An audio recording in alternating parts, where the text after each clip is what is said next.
কলকাতা বইমেলার প্রাঙ্গণের বাইরে বৃক্ষরোপণ অনুষ্ঠানে উপস্থিত ছিলেন বিধাননগরের মেয়র কৃষ্ণা চক্রবর্তী, পশ্চিমবঙ্গ দূষণ নিয়ন্ত্রণ বোর্ডের চেয়ারম্যান কল্যাণ রুদ্র, গিল্ড এবং সেক্রেটারি ত্রিদীপ চট্টোপাধ্যায়।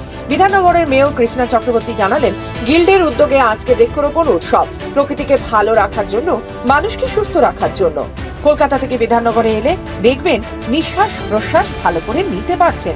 তার কারণ এখানে প্রচুর গাছ আছে। গাছটা খুব জরুরি মানুষের বেঁচে থাকার জন্য। ত্রিদীপ চ্যাটার্জি জানান, একটা বইয়ের পেছনে যে কাগজ লাগে সেই কাগজের জন্য অনেক গাছ কাটতে হয়। সেই কাগজ তৈরির জন্য যে গাছ আমরা কাটি, প্রকৃতিকে যদি আমরা কিছু ফিরিয়ে দিতে চাই, গাছ রোপণ করাটাই একমাত্র তার প্রতিকার হতে পারে। আজকে আমাদের এখানে ইন্টারন্যাশনাল যে বুক ফেয়ার, তাদের গিল্ডের উদ্যোগে আজকে বৃক্ষরোপণ উৎসব। প্রকৃতিকে ভালো রাখার জন্য, মানুষকে সুস্থ রাখার জন্য আপনি কলকাতা থেকে যদি আপনি বিধাননগরে ঢোকেন, দেখবেন আপনি নিঃশ্বাস প্রশ্বাস ভালো করে নিতে পারছেন। তার কারণ এখানে প্রচুর গাছ আছে এবং গাছটা খুব জরুরি মানুষের বেঁচে থাকার জন্য। সাথে সাথে আমরা দেখতে পাই যে হঠাৎ বিদ্যুৎ চমকাচ্ছে, প্রচুর বৃষ্টি হচ্ছে না, ভূমিকম্প হচ্ছে। এগুলো গাছ কেটে ফেলার জন্য এবং জল বন্ধ হয়ে যাওয়ার জন্য। মানুষের বসবাসের প্রয়োজন ডেফিনেটলি আছে, কিন্তু গাছকে বাদ দিয়ে নয়। গাছ হচ্ছে আমাদের একদম বন্ধুর একদম আপনজন সন্তানের মতন। অর্থাৎ বেশি করে গাছ লাগাতে হবে মানুষকে সুস্থ রাখার জন্য। আমি সুধাংশুদা এবং ত্রিদীপদাকে অসংখ্য ধন্যবাদ দিই।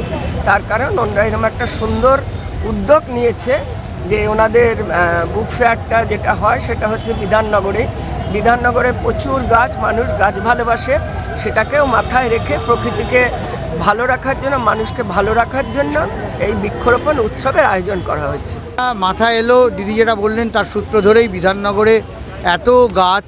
সত্যি কলকাতা থেকে ইটকাঠের কলকাতা থেকে এখানে এলে, এটাও কলকাতা আন্তর্জাতিক বইমেলা এখানেই হচ্ছে, বৃহত্তর কলকাতা, কিন্তু চরিত্রটা বদলে যায়। এবং আমরা ভাবলাম যে বই মেলা, একটা বইয়ের পেছনে যে কাগজ লাগে সেই কাগজের জন্য অনেক গাছ কাটতে হয়। তো সেই কাগজ তৈরির জন্য যে গাছ আমরা কাটি, প্রকৃতিকে যদি আমরা কিছু ফিরিয়ে দিতে চাই, তাহলে গাছ রোপণ করাটাই একমাত্র সেটা তার প্রতিকার হতে পারে। তো আমরা ঠিক করেছি, মাননীয় মেয়রকে পেয়েছি, মহানাগরিক, আমরা পেয়েছি চেয়ারম্যান পলিউশন কন্ট্রোল বোর্ড